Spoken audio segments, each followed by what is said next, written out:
अस्सलाम वालेकुम नाज़रीन। सबसे पहले बात करते हैं जी प्रेस कॉन्फ्रेंस के हवाले से। प्रेस कॉन्फ्रेंस की है पीसीबी के चेयरमैन मोहसिन नकवी साहब ने। उनके साथ जो है वो 4 लोग और भी थे। वो 4 लोग और कौन थे, इस हवाले से सबसे पहले आपको बताते हैं। तो सबसे पहले जी उनके साथ थे चीफ सेलेक्टर वहाब रियाज।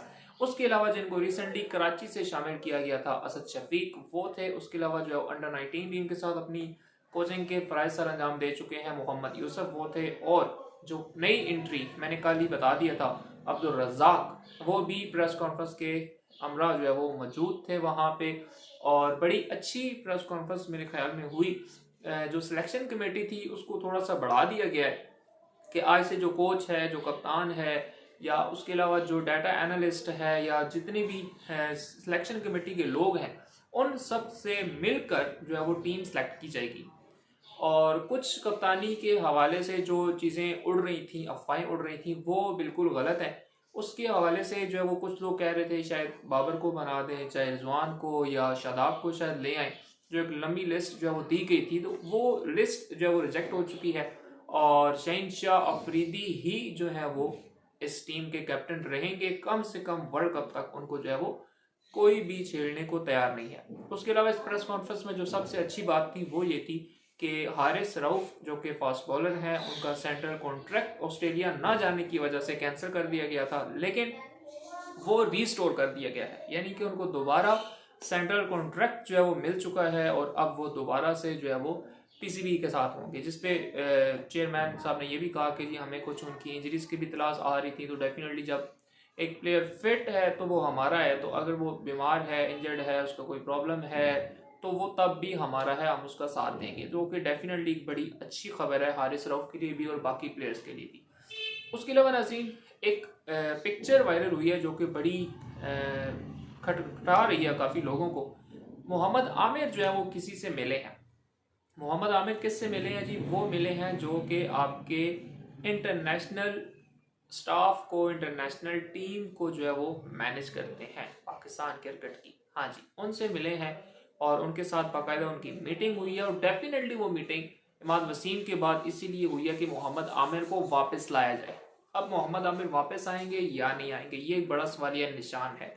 वहाँ पे जो बातें हुई होंगी वो डेफिनेटली कुछ ऐसी ही होंगी कि आमिर ने अपनी कुछ शराइत सामने रखी होंगी कि मुझे एटलीस्ट जो है वो न्यूजीलैंड के खिलाफ सीरीज बी खिलाई जाए, या उसके बाद वर्ल्ड कप तक तो मुझे बिल्कुल भी ड्रॉप ना किया जाए। तो अब देखना यह है कि क्या T20 के अंदर इमाद वसीम के बाद आमिर की वापसी होती है या नहीं होती। इमाद वसीम ने रिटायरमेंट वापस ले ली है, उन्हें ग्रीन सिग्नल मिल चुका है। वो न्यूजीलैंड के खिलाफ भी सीरीज के अंदर होंगे, वो जो प्रैक्टिस सेशन होगा न्यूजीलैंड के खिलाफ उसका हिस्सा भी होंगे, और उसके बाद वर्ल्ड कप के अंदर भी वो होंगे।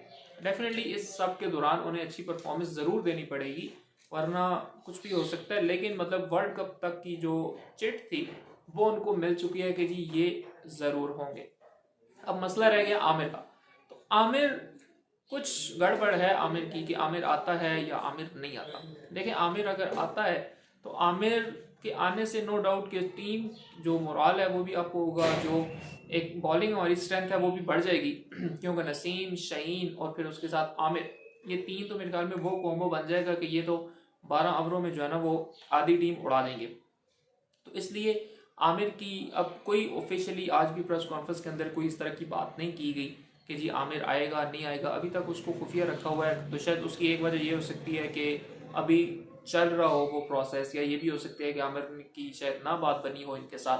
तो लेकिन 1-2 दिनों के अंदर जो है वो ये कहानी भी आपकी खुल जाएगी। उसके अलावा नाज़रीन, पीसीबी के जो एक्स चेयरमैन थे शहरयार खान, आपको याद होगा कि ज़का अशरफ, नजम सेठी और शहरयार खान, ये तीनों का जो दौर था ये आगे पीछे चलता रहा है। 2 बार वो पीसीबी के चेयरमैन बने हैं, फिर बीच में एक बार नजम सेठी साहब आए, ज़का अशरफ साहब आए। तो शहरयार खान साहब की जो है जी वो डेथ हो चुकी है और वो अब इस दुनिया के अंदर नहीं रहे। तो हमारी उनके लिए दुआएं हैं कि अल्लाह उनकी जो आखिरत की मंजिल हैं वो आसान करे, और उनके जो घर वाले हैं उनको सब्र दे। उनके लिए भी क्रिकेट के लिए बड़ी जो है वो उनकी खिदमात थी। डेफिनेटली उनका दौर भी शहरयार खान का उस हवाले से अगर देखा जाए तो नजम सेठी के बाद जो है वो शहरयार खान का अच्छा दौर रहा है। यानी ज़का अशरफ के दौर में तो बिल्कुल ही कुछ नहीं हुआ, रमीज़ राजा के पास इतना टाइम ही नहीं था। और उसके अलावा अभी जो मोहसिन नकवी साहब आए हैं, ये तो अभी बिल्कुल ही नए हैं, इनके हवाले से कुछ नहीं कहा जा सकता। तो क्रिकेट के बोर्ड की जो ग्राउंड्स हैं उसके ऊपर भी मोहसिन नकवी साहब काफ़ी सीरियस नज़र आते हैं। उनसे ये सवाल भी किया गया कि जी हमें ये लगता है कि ये जो हुकूमत है ये इस ख़जाने को खाली कर देगी, यानी ये जो चेयरमैन है हुकूमत से मुराद कि ये इस ख़जाने को पीसीबी को खाली कर देगी। तो उन्होंने कहा जी हम यहाँ पैसा बनाने नहीं आए, यानी ये ऐसा ये वो बैंक नहीं है कि हमने यहाँ पैसे रखने हैं तो इससे प्रॉफिट लेना है। हमने प्लेयर्स पे और अपने ग्राउंड्स के ऊपर जो है वो डेफिनेटली खर्च करना है और इसको जो है वो थोड़ा सा बेहतर बनाना है, क्योंकि चैंपियन ट्रॉफी भी है और चैंपियन ट्रॉफी के लिए जो है वो बड़ा ज़रूरी है कि आपके 3 स्टेडियम एटलीस्ट, बाकी तो कोई 14 स्टेडियम, फैसलाबाद का एक नाम आया था लेकिन मुश्किल है बहुत ज़्यादा, मुल्तान नहीं आ रहा तो फैसलाबाद तो बहुत दूर चला जाएगा। तो मेरे ख्याल में अगर स्टेडियम फुल तैयार नहीं होते तो फिर इंडिया एक कोशिश और ज़रूर करेगा कि किसी तरीके से जो है वो चैंपियंस ट्रॉफी हम यहाँ से ले जाएं।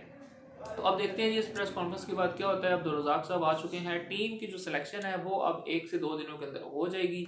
डेफिनेटली आज ये बैठे हैं तो आज ये अपनी बैटिंग के अंदर जो है वो तैयारी कर लेंगे जी किसको रखना है और किसको नहीं रखना। तो फिर पता चलेगा कि जी जो टीम अनाउंस होती है उसके अंदर कौन होता है या कौन नहीं होता।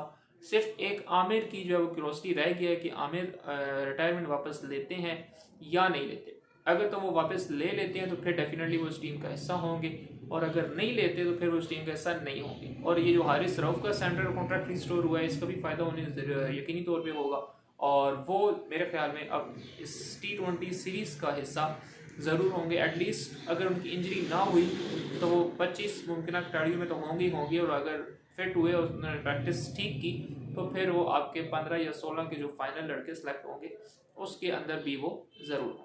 तो ये थी नाजरीन अभी तक की अपडेट्स। अगर आप हमारे चैनल के ऊपर नए हैं तो हमारे चैनल को सब्सक्राइब करें। बहुत जल्द मिलेंगे इंशाल्लाह अपनी अगली वीडियो के साथ, तब तक के लिए अल्लाह।